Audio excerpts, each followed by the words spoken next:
la mejor manera de comenzar con el estudio de la carta es haciendo un pequeño repaso de lo que vimos en toda la carta. Vimos cómo desde el inicio el mismo Judas nos insta a que peleemos ardientemente por la fe. Él va a hablar de que cuando un creyente tiene la sana doctrina y cuenta con la verdadera fe, que es la fe que emerge de las escrituras, la doctrina que emerge de las escrituras, el verdadero creyente no se va a quedar quieto ante el ataque que puede suscitarse en la iglesia y que de seguro se va a suscitar. En el primer verso dice que exhorta a que contendamos ardientemente por la fe, porque les tengo noticias, mis hermanos. No solo el ataque va a venir de fuera de la iglesia, sino que va a venir también al mismo interior de la iglesia y va a venir con personas que tienen unas doctrinas todas raras.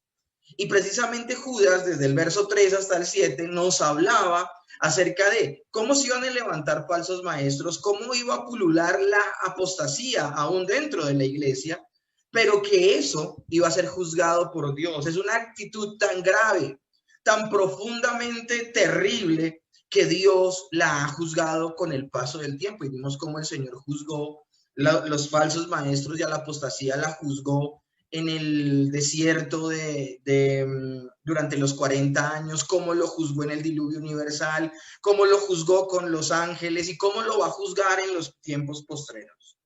Pero también vimos una descripción puntual de cómo son los apóstatas, cómo se comportan los falsos maestros, y eso nos tomó 3 clases, 3 cultos de oración, viendo a través de la predicación de la carta las características propias, características que quedamos asombrados de cómo son iguales al carbón de los falsos maestros que hay. El Señor no lo había advertido.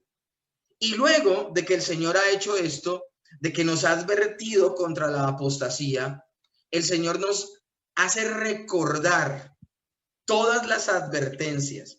Y ese recordar todas las advertencias es la primera de varias responsabilidades que tienen los verdaderos creyentes enfrente de la apostasía, que fue lo que finalmente vimos la semana pasada. Y entre esas responsabilidades tenemos las siguientes. Nosotros debemos edificar la iglesia, no destruirla como lo hacen los falsos maestros. Debemos orar en el Espíritu, es decir, conforme nos lo permite la Escritura. Y también debemos amar con todo nuestro corazón al Señor, permanecer en el amor a Dios, esperando, aguardando su venida. Y también otra forma que tenemos de responsabilidad frente a la apostasía es que nosotros debemos enseñarle la Escritura a todas las personas que están sujetas al engaño de estos falsos maestros y de estos apóstatas. Debemos mostrarles a partir de la Escritura a Cristo, y aún las advertencias que hace la misma palabra de Dios en el Antiguo Testamento, en el Nuevo Testamento. Veíamos cómo los profetas, los apóstoles, el mismo Señor Jesucristo y luego aún el mismo apóstol Pablo, todos habían advertido acerca de esto.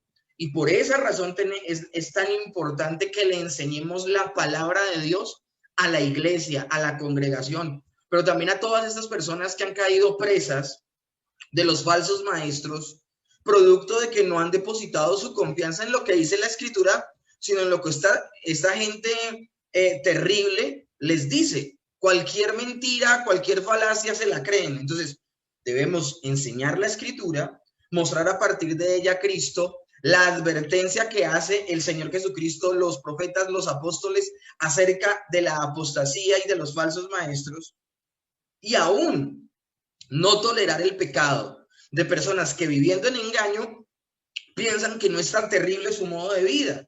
Entonces, nunca, para ganar adeptos, la iglesia debe arriesgar la verdad. Y la verdad llama las cosas como son, llama al pecado, pecado, y llama a la santidad, santidad. Entonces, todo eso hacía parte de nuestra responsabilidad.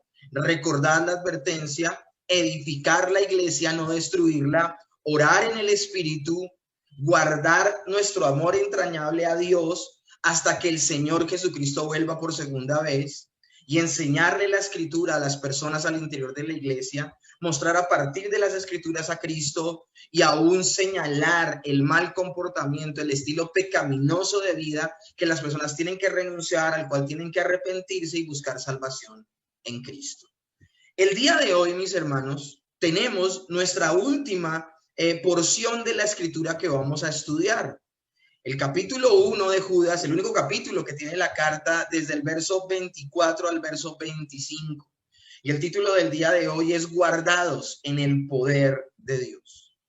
Y es que, mis hermanos, la forma en que termina Judas, esta advertencia, esta exhortación, este llamado de atención a la iglesia, pero también esta gran advertencia es con una doxología. Y hay algunas personas que pueden decir, bueno, ¿y esto de una doxología qué es? ¿Qué significa? Bueno, mis hermanos, la doxología es una forma que se utiliza para alabar a Dios. Doxología es el término técnico para hablar de adoración. Esta adoración evidencia a través de un lenguaje teológico auténtico que características maravillosas tiene el carácter de Dios. Eso es la doxología, una adoración que muestra evidencias del carácter de Dios y exalta su nombre. El verso 24 y el verso 25, eso es lo que hace Judas cerrando la carta. Y mis hermanos, nosotros tenemos que tener en claro algo, que como lo hablábamos la semana pasada, y hablábamos de que una de las responsabilidades del verdadero creyente es orar en el Espíritu. Y hablábamos de que una persona ora en el Espíritu cuando ora como lo dice la Escritura. No entra a hacer actividades todas místicas, todas extrañas, que no están descritas en la palabra de Dios. Y dándole una falsa libertad al Espíritu, la gente empieza a hacer un poco de comportamientos infantiles e irrespetuosos al interior de la iglesia. Como eso no se debe hacer en la oración, tampoco debemos caer en sendos errores y falsedades a la hora de la adoración. Muchas veces pensamos que adoración solo describe el cantar a Dios o el alabarle. Primero que todo, quiero dejar claro algo, mis hermanos. Una cosa es la alabanza y otra cosa es la adoración. La alabanza es cuando nosotros elevamos una exaltación a Dios por lo que Él ha hecho. Pero la adoración es cuando exaltamos esas expresiones de gratitud, no por lo que Él ha hecho, sino por quien Él es. Por eso la alabanza y la adoración van tan tomadas de la mano.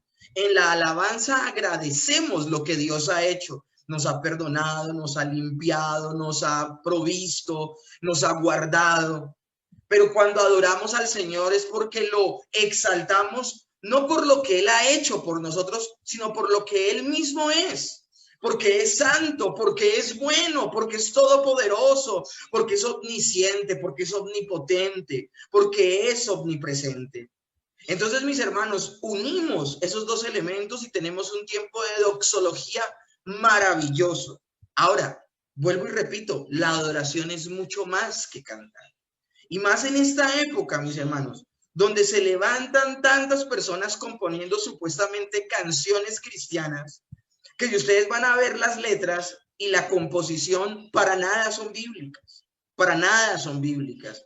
Personas cantando en canciones que supuestamente son de guerra espiritual, que se van a ver con Satanás en el día del juicio y lo van a poner en su lugar. Cuando supuestamente los creyentes, según lo que dice la Escritura, no supuestamente, lo que dice la Escritura es que los creyentes no van a estar en el día del juicio, ni tampoco van a ver cuando Satanás sea juzgado.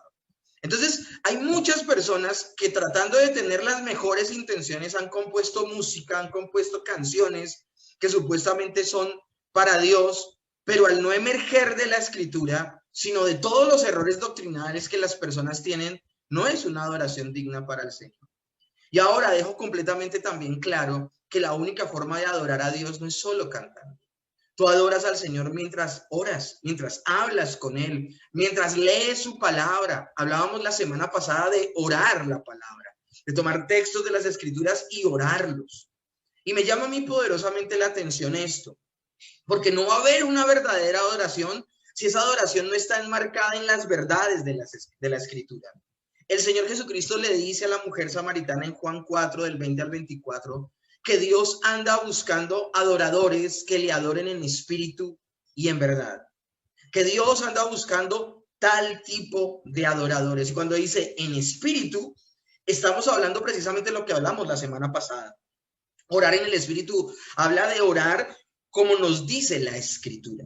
Y en verdad es bajo las verdaderas condiciones que Dios ha dado. Lo mismo se aplica a la adoración. ¿Y qué es lo que vamos a ver hoy con este cierre, con esta doxología, con esta alabanza y adoración? Vamos a ver cómo Judas exalta lo que Dios ha hecho y exalta quién es Dios. Y por eso se le puede llamar a esto un cierre maravilloso de alabanza y adoración, una doxología maravillosa, que no creo que él estuviera cantando en el momento que lo hizo, pero por el hecho de que no fuera cantado, no quiere decir que no sea, escúchenme bien, alabanza y adoración. Es algo impresionante este cierre maravilloso.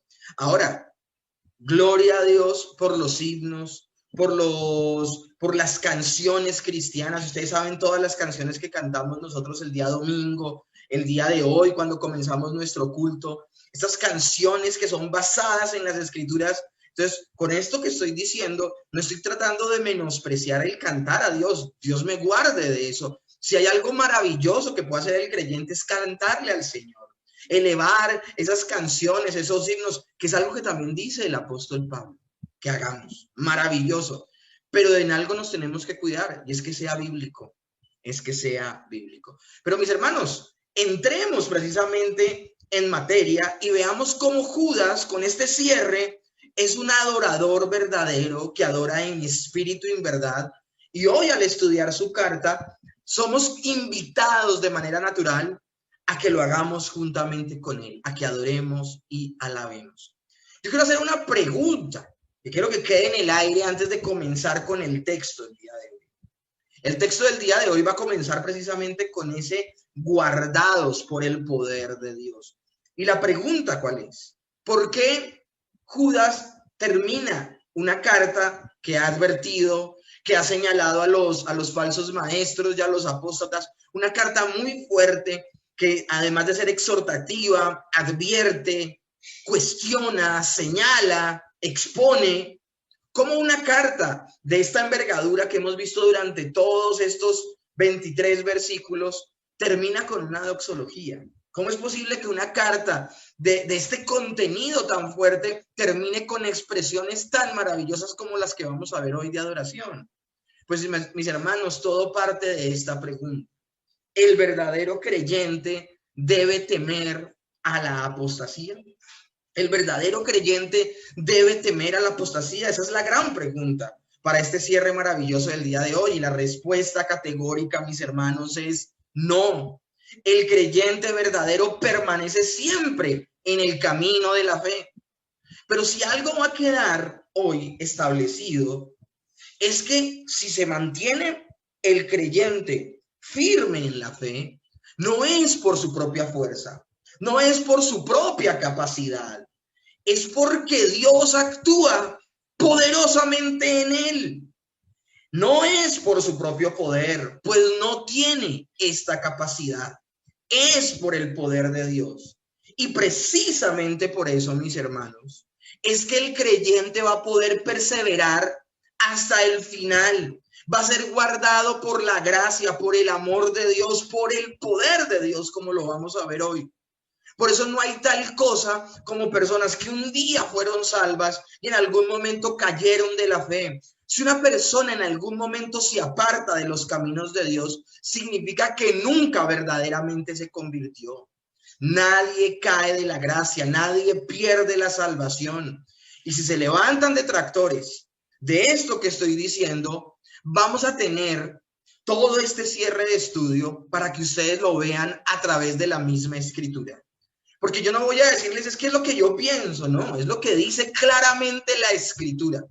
Y las evidencias, el soporte escritural de que un creyente verdadero persevera hasta el final y nunca cae de la gracia, nunca se aparta, nunca pierde la fe, lo tenemos en la misma escritura. Si alguien luego de la exposición del día de hoy persiste en pensar de ese modo, tendrá que pasar por alto muchos textos de la escritura y estará desagradando en gran manera al Señor, porque lo que vamos a ver es el rico flujo de textos de la Escritura donde nos habla que el Señor, cuando salva, salvó para siempre. De hecho, por eso se llama vida eterna.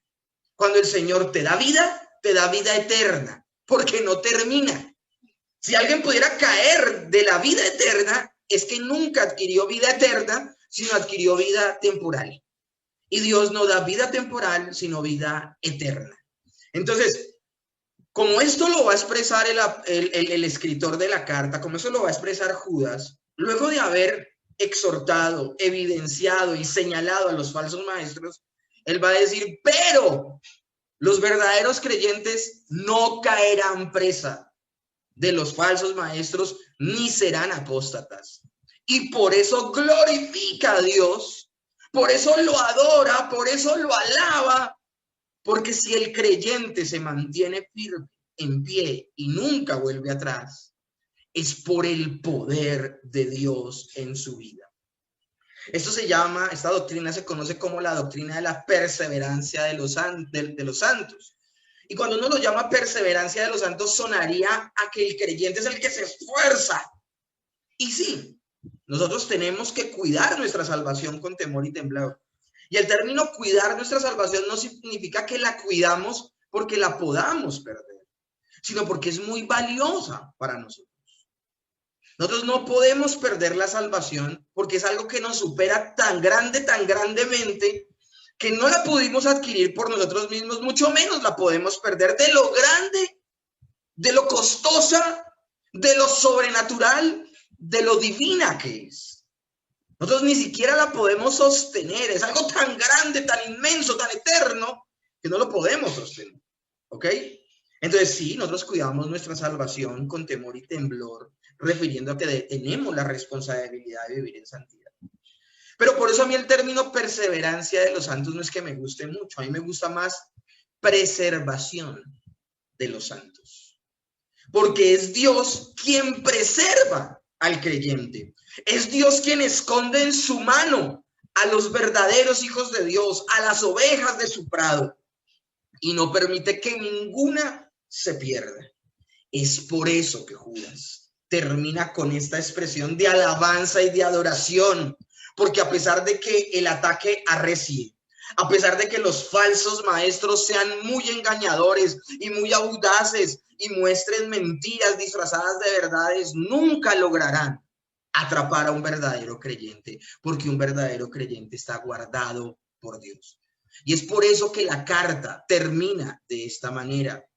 Y aquel que es poderoso para guardaros sin caída y presentaros sin mancha delante de su gloria con gran alegría, al único Dios, al único y sabio Dios, nuestro Salvador, sea gloria y majestad, imperio y potencia, ahora y por todos los siglos de los siglos. Amén. Solo tenemos un texto, solo tenemos 2 versículos el día de hoy, pero hay tanta riqueza en esos 2 versículos que voy adelante porque es harto lo que tenemos que estudiar el día de hoy. Dice el texto, aquel que es poderoso.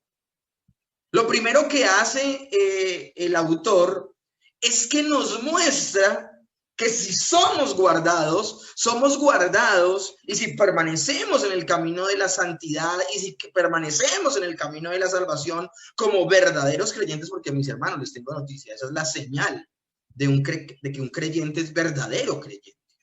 Un creyente es verdadero creyente, una persona salva es verdaderamente salva porque permanece para siempre en los caminos de Dios. Nadie cae de los caminos de Dios cuando verdaderamente ha sido alcanzado. Y esto del poder de Dios en acción se los quiero explicar a partir de la primera carta de Pedro, el capítulo 1, del verso 3 al 5. Dice, bendito el Dios y Padre de nuestro Señor Jesucristo, que según su grande misericordia nos hizo renacer para una esperanza viva. Acá está hablando de cuando el Señor permite el nuevo nacimiento en los creyentes. Y dice que lo permite por la resurrección de Jesucristo de entre los muertos, incontaminada e inmarcesible, reservada en los cielos para vosotros. Está hablando de lo hermosa que es la salvación. Miren, una salvación incorruptible, incontaminada, inmarcesible, reservada en los cielos para vosotros. Una persona que ha sido alcanzada tiene una herencia en Cristo, imagínense. porque va a ser coherederos, eso lo dice el libro de Efesios. Todo creyente al ser unido a Cristo es coheredero con Cristo Jesús. Y tiene una herencia en los cielos, una herencia que es incorruptible, incontaminada, inmarcesible, reservada para nosotros en los cielos. Esto es impresionante. Es que a veces perdemos de vista tantas cosas maravillosas. Una persona cuando nace de nuevo, lo primero que sucede es que el Espíritu Santo viene a su vida a habitar de manera permanente en él. Y al vivir el Espíritu Santo de manera permanente, significa que no es temporal. Y una persona que supuestamente cae de la gracia, sería que el Espíritu Santo estuvo en él de manera temporal. ¿Qué diferencia habría entre la presencia del Espíritu Santo, entonces, en esta época, a la época del Antiguo Testamento, donde el Espíritu Santo iba y venía? El Espíritu Santo en el Antiguo Testamento actuó en personas que no eran salvas, por ejemplo, el rey Saúl. El rey Saúl profetizó por la acción del Espíritu Santo, pero como era una acción diferente del Espíritu Santo, aunque el Espíritu Santo lo capacitó para esa labor y profetizó, el Espíritu Santo luego no tuvo problema y se fue. Y Saúl nunca nació de nuevo. Pero el día de hoy es distinto, mis hermanos. Al día de hoy, la presencia del Espíritu Santo ha sido potencializada por la cruz del Calvario. Y el Espíritu Santo ya no viene y va, sino que el Espíritu Santo viene, habita en la vida del creyente, vuelve a ser creyente el templo del Espíritu Santo y vuelve el cuerpo del creyente, la vida del creyente la vuelve el templo del Espíritu Santo para siempre. No de manera temporal, para siempre. Por eso esa es la clase de salvación que el Señor nos ha dado. Y el Espíritu Santo, mis hermanos, son las arras de la promesa. Es decir, como el Señor nos dice, miren, tengan la seguridad de que ustedes son salvos y nos veremos en la gloria. Y para que estén seguros, les dejo mi Espíritu Santo. Mi Espíritu Santo es la garantía que les dejo de que nos vemos en la gloria. Entonces, mis hermanos, no solamente el Espíritu Santo es nuestro garante de que somos salvos, sino que también el Señor promete que nos veremos en la gloria eterna. Y en esa gloria tenemos una herencia incorruptible, incontaminada e inmarcesible. Ya los que son amigos de que la salvación se pierde, que empiecen a responder este tipo de preguntas entonces. Verso 5, que sois guardados por el poder de Dios mediante la fe para alcanzar la salvación que está preparada para ser manifestada en el tiempo posterior. Esta carta se la ha escrito Judas a los amados, elegidos, escogidos y guardados. Y ese término guardados significa una persona que ha sido reservada para la salvación. Y si una persona es reservada para la salvación, nunca la va a perder, mis hermanos. Nunca la va a perder. Es por eso la alegría, es por eso la expresión de Judas, es por eso la expresión de alegría del mismo apóstol Pedro. Pero ahora, si aún hay dudas, miremos lo que dice ahora el mismo Señor Jesucristo acerca de ser guardados. Desde el momento en que somos salvos, siempre seremos guardados y no caeremos de la gracia, no perderemos la salvación y Dios nos llevará a la vida eterna. Juan 10, 27 al 30 dice, mis ovejas oyen mi voz y yo las conozco y me siguen. Y yo les doy vida eterna. ¿Quién es el que da vida eterna? Dios. Y no perecerán jamás, ni nadie las arrebatará de mi mano. Mi Padre me las dio. Es mayor que todos. Esto es importantísimo en el texto. Mi Padre me las dio. ¿Quién le dio las ovejas a Jesús? El Padre. Nosotros en teología sistemática vimos cuál era la labor del Padre en el plan de salvación y hablábamos de que el Padre le daba un pueblo al Hijo. Y ese pueblo son todas las personas que se salvan en todas las épocas de toda la historia de la humanidad hasta la vida eterna. Imagínense. Dios el Padre le da ese pueblo al Hijo. Por eso Jesús puede decir en el verso 29, mi Padre que me las dio. Y dice, es mayor que todos. ¿Quién es el mayor de todos? El Creador, mis hermanos. El Creador es mayor que todas las criaturas. Y dice, el Señor Jesús aclara, el Padre es mayor que todos. Y nadie las puede arrebatar de la mano de mi Padre. Y luego aclara, yo y mi Padre uno somos, para hablar de que el Padre, el Hijo y el Espíritu Santo son Dios. Pero aquí, ¿cuál es el punto? El Señor Jesucristo está diciendo, Dios es el más grande. Padre, Hijo, Espíritu Santo, el más grande.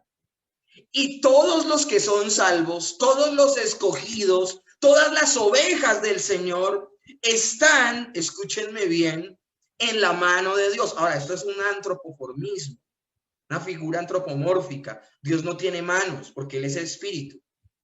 Pero se usa una figura antropomorfa para que entendamos esto. Es como si todos los salvos, los verdaderamente salvos, oiga, es triste no tener que aclarar esto, pero hay que aclararlo. Una persona verdaderamente salva, todos los salvos de todas las épocas están en la mano de Dios. Y una vez Dios cierra su mano, no hay poder humano, ni angelical, ni ninguna cosa creada. No hay poder más grande que la misma mano cerrada de Dios, que pueda abrir la mano de Dios y robarle a algún escogido. Mi Padre me las dio. ¿A quién? A las ovejas. Y nadie las puede arrebatar de la mano de mi Padre. ¿Por qué? Porque Él es el mayor de todos. Entonces, mis hermanos, hay que perder de vista muchas cosas para creer que una persona puede perder la salvación, o puede ser engañada por un falso maestro, o puede ser una persona que caiga en apostasía. Un apóstata es alguien que nunca nació de nuevo. O eres creyente o eres apóstata. Y ningún verdadero creyente caerá en los engaños de un falso maestro. Esto es interesantísimo, mis hermanos.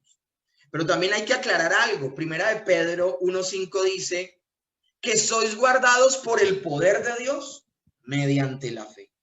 Y aquí, cuando hablamos de la fe, no estamos hablando de esa fe que el Señor le otorgó para salvación a los creyentes en un principio.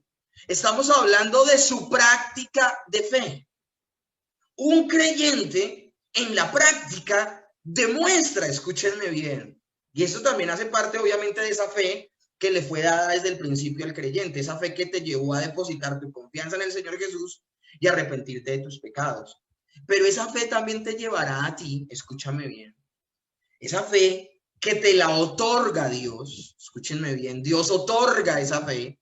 Por eso dice que somos guardados por el poder de Dios, porque el poder de Dios en tu vida se manifiesta a través de la fe. Y tu vida de fe es que crees tanto a lo que dice la Escritura, crees tanto a lo que Dios ha advertido en la Escritura, que cumples con tu responsabilidad. ¿Cuál? La responsabilidad que ya nos describió Judas la semana pasada en los textos que vimos. Somos de los que edificamos la iglesia, somos los que oramos en el Espíritu, somos los que nos guardamos en amor hasta la venida del Señor Jesucristo, no olvidamos la advertencia, le predicamos la Escritura a otros, aún los llamamos del error a la verdad y aún señalamos que su vida pecaminosa tendrá un juicio si no se arrepiente. Eso es lo que hace un creyente y por eso, mis hermanos, es que por un lado Judas se alegra tremendamente. Porque si el verdadero creyente es guardado del engaño y de caer y perderse nuevamente, sino que será guardado de manera permanente por Dios, Judas se alegra porque ese poder viene de Dios. Pero ese poder de Dios se evidencia en el creyente cuando el creyente es responsable. Cuando el creyente cumple con su responsabilidad. El creyente cumple con su responsabilidad solo por el poder de Dios. Si el poder de Dios, si la presencia de Dios, si el Espíritu Santo no está en el creyente no puede edificar a la iglesia. El creyente no puede orar en el Espíritu. El creyente no podría guardarse en amor hasta que el Señor vuelva por segunda vez. El creyente no podría llamar la atención de otros y enseñarles la Escritura. No podría señalar la vida pecaminosa de otros y decirles que se arrepientan y se vuelvan a Dios. Porque finalmente entonces el creyente, no sería salvo y no podría cumplir con ninguna de estas cosas. Entonces, mis hermanos, lo uno no anula lo otro. Somos guardados por Dios y esa es la soberana voluntad y poder de Dios. Pero ¿cómo se manifiesta eso? En que el creyente es responsable y cumple con su deber. Ahora, el texto sigue su flujo natural y el texto dice algo impresionante, mis hermanos. Dice, y aquel que es poderoso para guardaros sin caída y presentaros sin mancha delante de su gloria con gran alegría.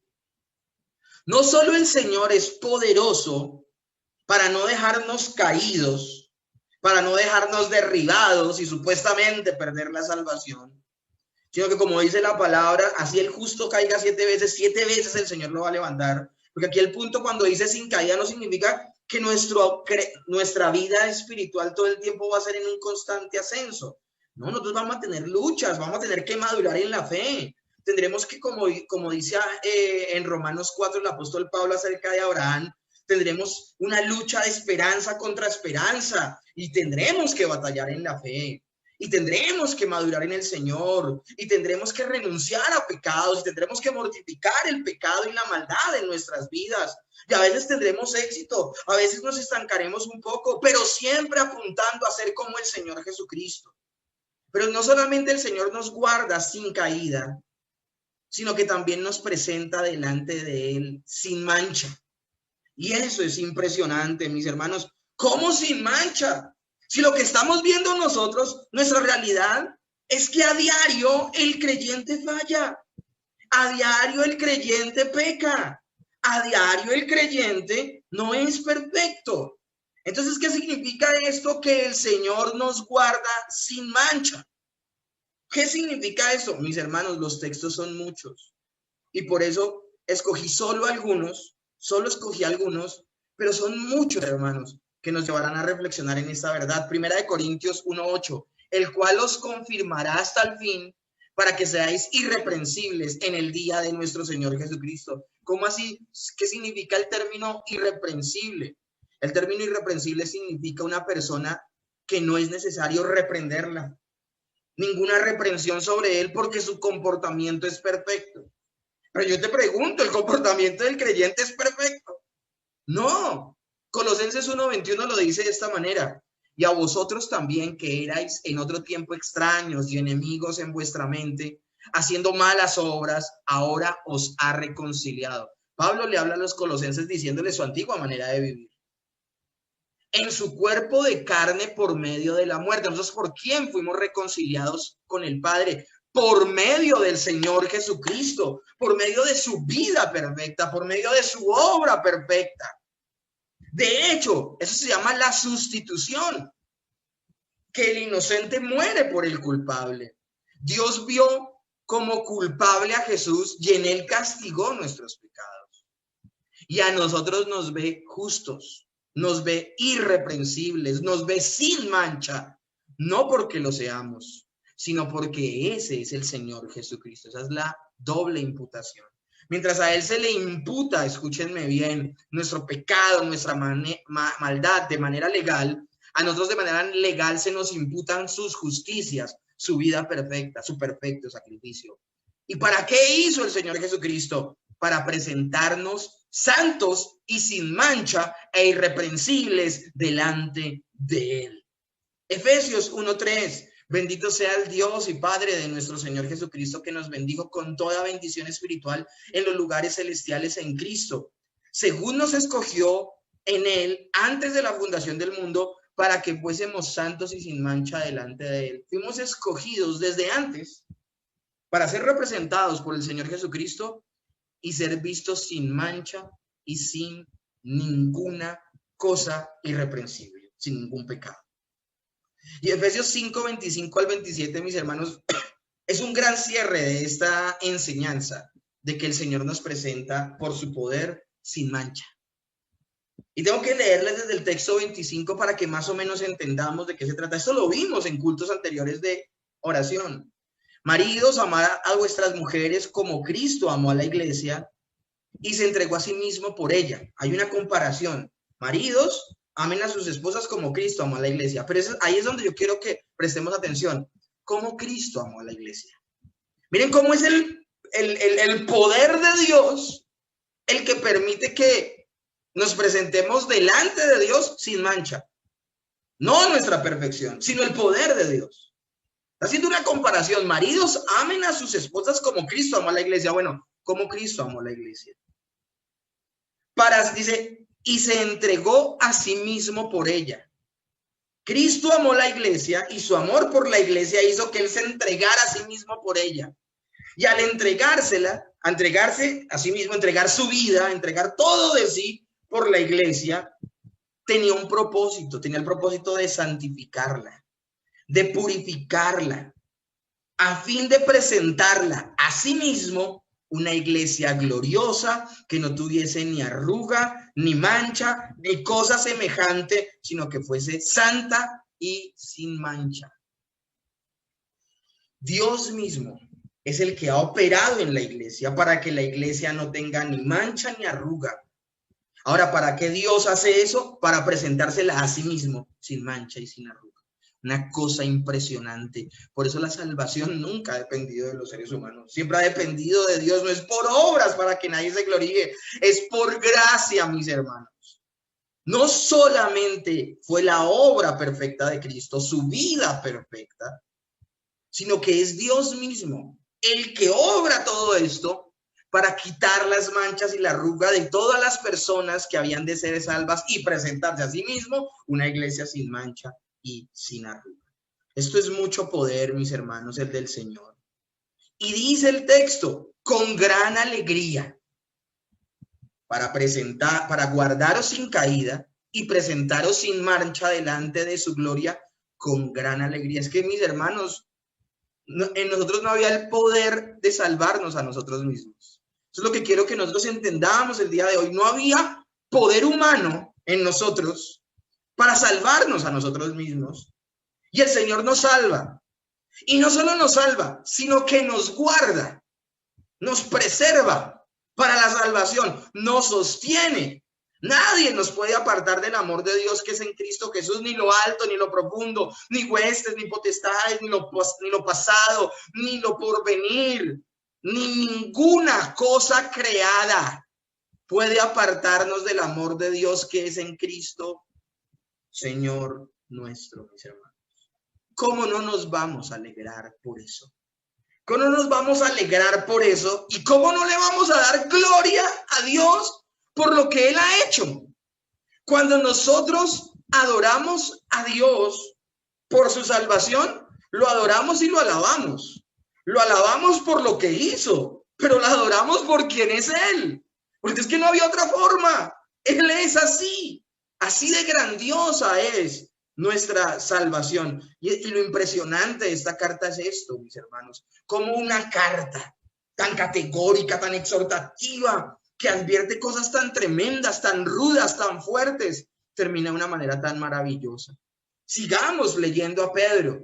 En la carta de Pedro, la primera carta a Pedro, en el capítulo 1, en el verso 6, él dice, en lo cual vosotros os alegráis, aunque ahora, por un poco de tiempo, si es necesario, tengáis que ser afligidos en diversas pruebas, para que sometida a prueba vuestra fe, mucho más preciosa que el oro, el cual perecedero se prueba con fuego, se hallaba en alabanza, gloria y honra cuando se ha manifestado Jesucristo, a quien amáis sin haber visto, en quien creyendo, aunque ahora no lo veis, os alegráis con gozo inefable y glorioso. Imagínense que el apóstol Pedro le está escribiendo esta carta a una iglesia que está siendo perseguida, que está siendo maltratada, que están siendo aún hasta muertos por su fe en Jesucristo.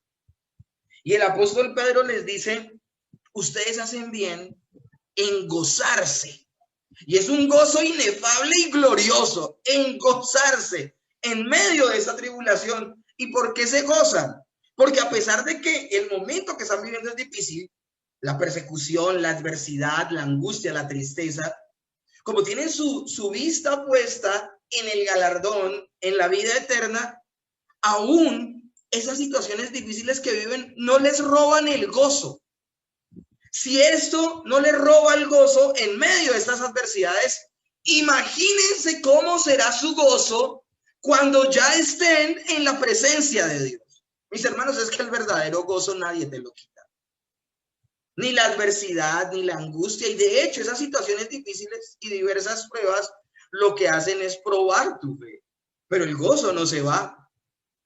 Y el apóstol Pedro le dice a la iglesia, si ni siquiera tu tiempo más difícil te puede quitar el gozo en esta tierra imperfecta, caída y dañada, quebrada, imagínate cómo va a ser tu gozo cuando estés eternamente en la presencia de Dios, que allá ya no van a haber más lágrimas, no va a haber más muerte, no va a haber más dolor, no va a haber más pecado. El gozo va a ser extremadamente inefable y glorioso.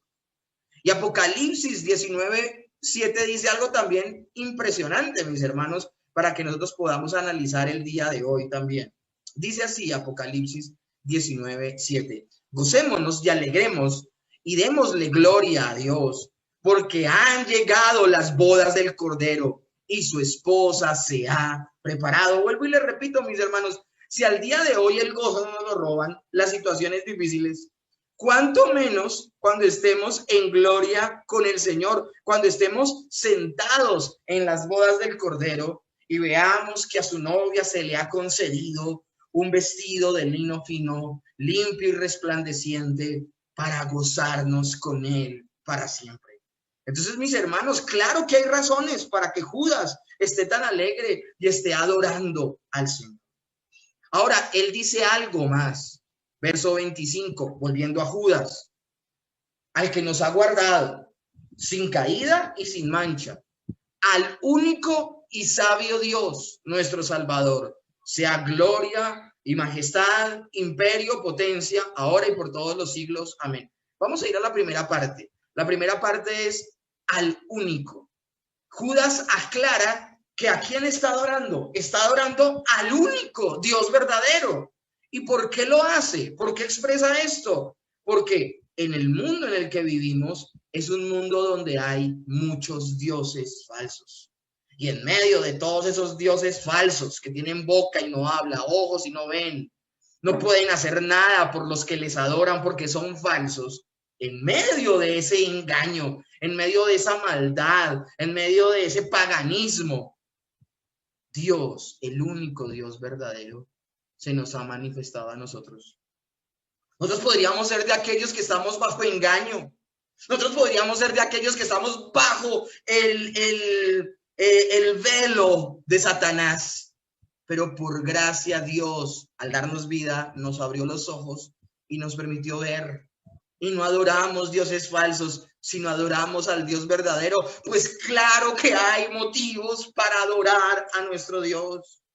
Isaías 46:9, el profeta dice, acordaos de las cosas pasadas, desde los tiempos antiguos, porque yo soy Dios y no hay otro Dios y nada hay semejante a mí.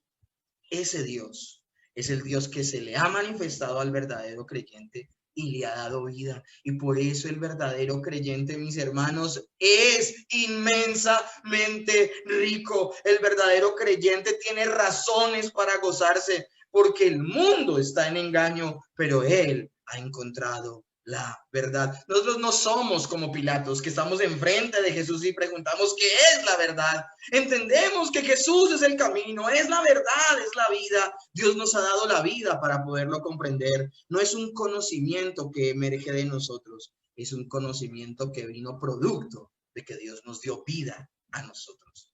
Y hablando de que nos dio vida, por eso es que Él dice, al único y sabio Dios, nuestro Salvador. Es que una salvación tan grande, mis hermanos, solo podía caber en la mente sabia y única de nuestro Dios. El plan de salvación no tiene ninguna grieta, no tiene ningún agujero, no tiene ninguna contradicción, no tiene ninguna cosa que vaya en contra de la misma ley de Dios. Es algo que solo pudo caber en la mente de Dios, cómo Él pudo conjugar en el plan de salvación su justicia, su gracia y su misericordia en la persona de nuestro Señor Jesucristo. Por eso es tan triste que haya personas que lleven 10, 15, 20 años en una iglesia y nunca se les haya hablado de qué es la salvación, qué es la soteriología, qué fue la obra que hizo Cristo en la cruz del Calvario, sino que solo se les dice crean en Jesús y ya. Esa fe no es verdadera. La obligación, la responsabilidad de un pastor es que tan pronto comienza una iglesia en un lugar, una iglesia local, es que le tiene que dar los rudimentos de la fe a esa iglesia, y los rudimentos de la fe es la obra de Cristo, es el evangelio, es en qué consiste esa salvación tan grande. ¿Cuántos conocen verdaderamente el plan de salvación? ¿Cuántos pueden decir, este es el evangelio? Por eso permanecen en la mentira, y por eso nuestra responsabilidad como verdaderos creyentes es expresar estas verdades y decirlas a todos. Finalmente, mis hermanos, el autor de la carta termina dando 4 características de Dios. 4 características impresionantes, sea gloria, majestad, imperio y potencia. La última parte ya la leo más adelante. Gloria significa la suma de todos los atributos de nuestro Señor. Majestad es que un hijo de Dios reconoce a Dios como su rey, no solo como su salvador, sino también como su rey, como su soberano, se sujeta a su majestad. Imperio, Dios es el dueño de todo. Dios es el dueño de todo. Y potencia, su poder es absoluto. Y ese absoluto poder ha actuado en la vida del creyente, y es imposible que el creyente pierda una salvación tan grande, mis hermanos. Primera de Crónicas 29:11 dice, tuya es, oh Jehová, la magnificencia y el poder, la gloria, la victoria y el honor, porque todas las cosas que están en los cielos y en la tierra son tuyas. Tuyo, oh Jehová, es el reino y tú eres excelso sobre todos. Me encanta esto que dice, tuya es la magnificencia y el poder, la gloria, la victoria y el honor. Cuando esto lo dice David, porque esto lo está diciendo David, o sea, él trata de agotar características, agotar atributos. Eso es lo que hace un verdadero creyente, reconoce quién es Dios, mis hermanos. Y finalmente el texto dice algo impresionante, dice, sea gloria y majestad, imperio y potencia a Dios, al grande, al todopoderoso, a nuestro Dios todopoderoso, por todos los siglos.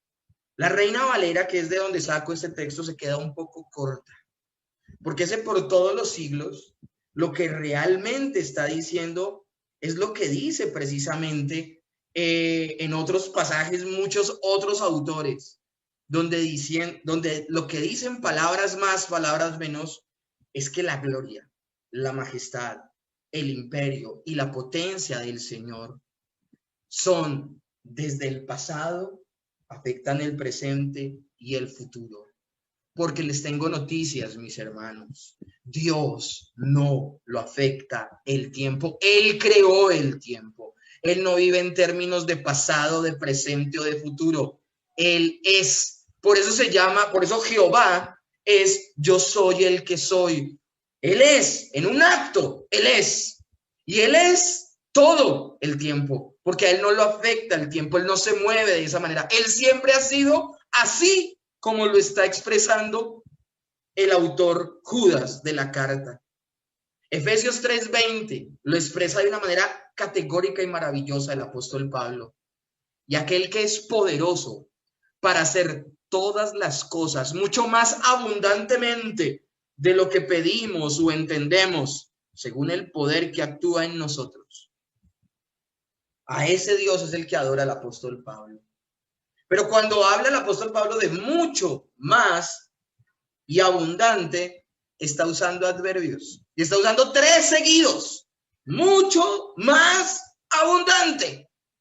Y eso es lo que está tratando de decir, es que el poder de Dios supera todo lo que podemos imaginar nosotros.